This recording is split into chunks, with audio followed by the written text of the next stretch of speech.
नमस्कार सर्वांना। आज आपण करत मुलांसाठी मॅकरोनी पास्ता घरच्या घरी। त्यासाठी 1 वाटी इथे आपल्याला पास्ता घ्यायचा आहे। इथे एका भांड्यामध्ये पाणी उकळायला ठेवायचं, त्यामध्ये 1 चमचा तेल घालायचं, चवीनुसार मीठ। पाणी उकळत आल्यानंतर पास्ता घालून घ्यायचे। पास्ता घालून झाल्यानंतर 1 2 ते 3 मिनिटं फक्त ते आपल्याला शिजवून घ्यायचं आहे। 3 मिनिटं झालेली आहेत, पाणी सर्व गाळून घेऊयात।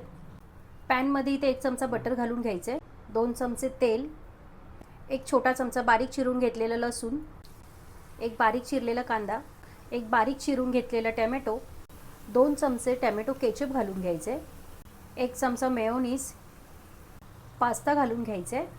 पास्ता मिक्स करून झाल्यानंतर चिली फ्लेक्स, पाव चमचा काळी मिरी पावडर। गॅस बंद करून घ्यायचा आणि चीजचे स्लाइस ठेवून घ्यायचे आणि झाकण लावायचं, म्हणजे चीज आहे ते छान मेल्ट होईल।